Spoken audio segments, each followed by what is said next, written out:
thevoicebeforethevoid.net, which I've never read.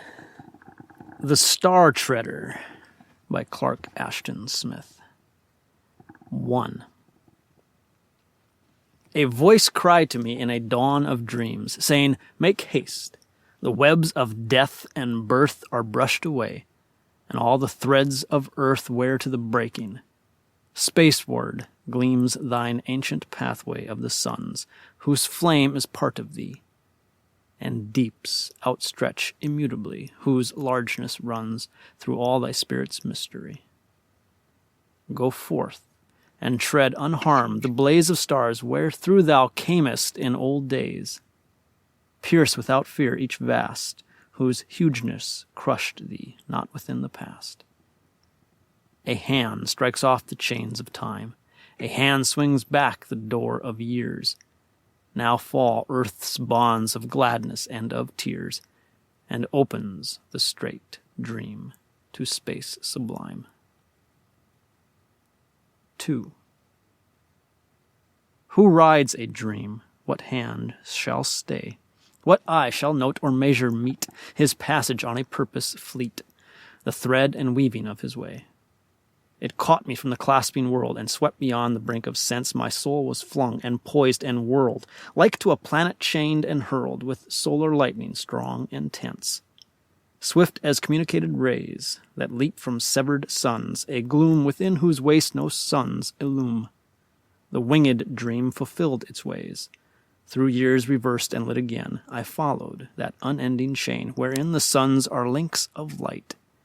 Retraced through lineal, ordered spheres, the twisting of the threads of years, in weavings wrought of noon and night. Through stars and deeps I watched the dream unroll, those folds that form the raiment of the soul. 3.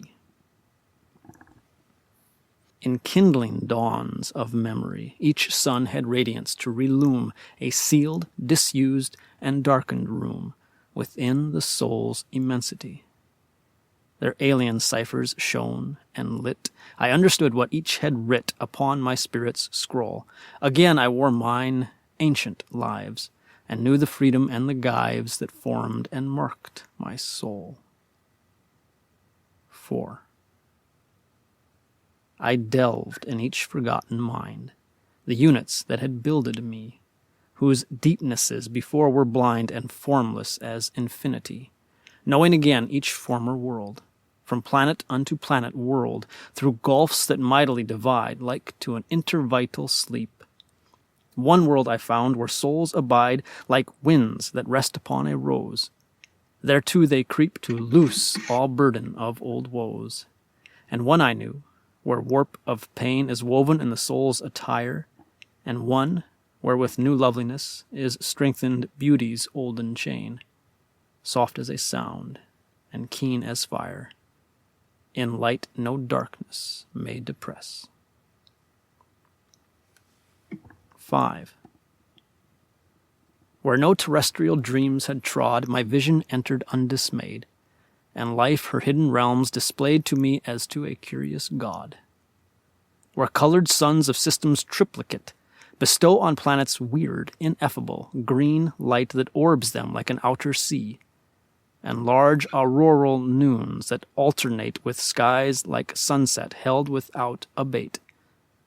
Life's touch renewed incomprehensibly the strains of mirth and grief's harmonious spell. Dead passions like to stars relit shone in the gloom of ways forgot, where crownless gods in darkness sit. The day was full on altars hot.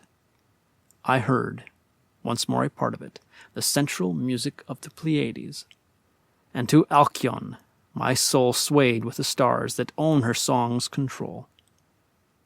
Unchallenged, glad I trod, a revenant in worlds Edenic longly lost, or walked in spheres that sing to these, or space no light has crossed, diverse as hell's mad antiphony uptossed to heaven's angelic chant. 6. What vasts the dream went out to find?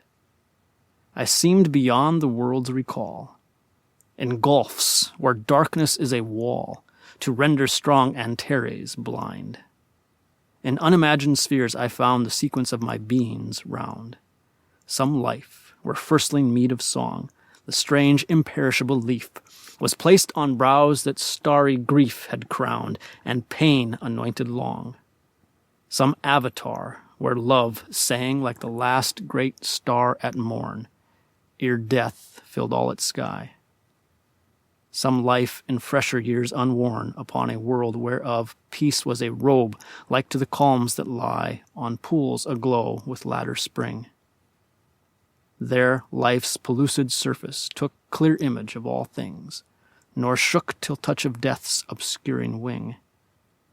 Some earlier awakening in pristine years, when giant strife of forces darkly whirled, first forged the thing called life, hot from the furnace of the suns, upon the anvil of a world. 7. Thus knew I those anterior ones, whose lives in mine were blent, till lo, my dream that held a night where Rigel sends no word of might was emptied of the trodden stars, and dwindled to the sun's extent. The brain's familiar prison bars, and raiment of the sorrow and the mirth, wrought by the shuttles intricate of earth.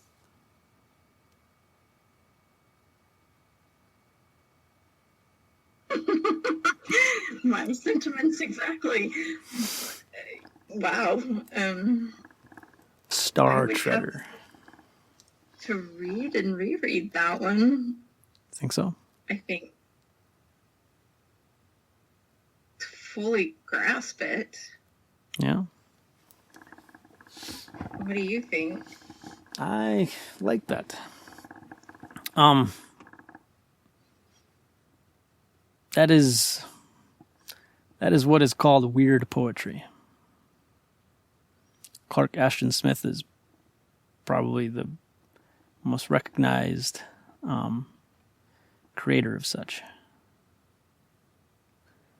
Yeah. That's great.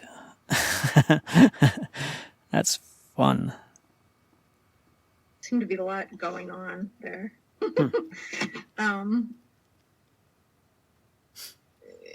I really like it. Yeah, I don't know. Yeah, it's aptly named, I think. What was the title? The Star Treader. Yeah. Yeah. Very interesting. Unlike anything, there were elements of it that reminded me of The Tiger by William Blake. Oh, yeah.